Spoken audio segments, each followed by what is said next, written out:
At a Senate Energy and Natural Resources Committee hearing on Wednesday, Interior Secretary Doug Burgum testified about the fiscal year 2026 budget.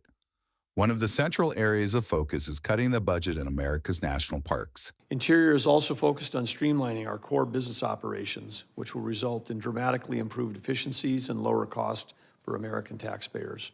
But details were sparse, and Senator Heinrich from New Mexico wanted to know when there would be more information.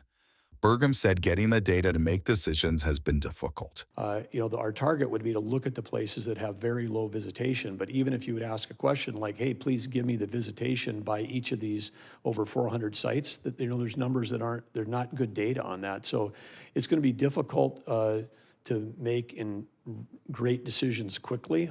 Later in the hearing, Senator King of Maine followed up with his disappointment with the budget handed to the committee. Is the budget justification for the National Park Service for the 2025 budget that's submitted to Congress so that we have something we can work from and work with. That's 2025. This is what we've been given this year for 2026. Senator King argued that the national parks are a national treasure and cuts didn't make sense. We're devastating one of America's treasures.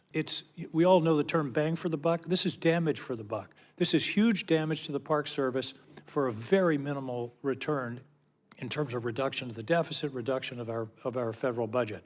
Why in the world, given your commitment to the national parks, the new park, the Teddy Roosevelt Park in your state, why did you let them do this?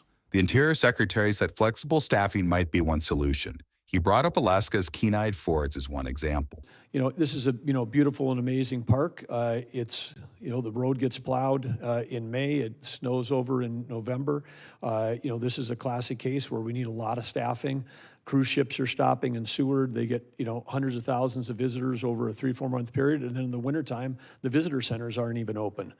So we have to figure out a way to be able to do flex staffing. It's not just as simple as the raw number. In addition, the secretary argued that cutting administrative areas rather than in the parks themselves might be one way to streamline operations. I believe that we can reduce what we spend in overhead in the park and have more people actually working in the parks. And in a place like Yellowstone this summer, there are more people right now on the ground in Yellowstone than there were 3 years ago. And I'd like to see that plan before you submit a budget that cuts the budget by 37%. For more content like this, stay tuned to Congress Clips, and thanks for watching.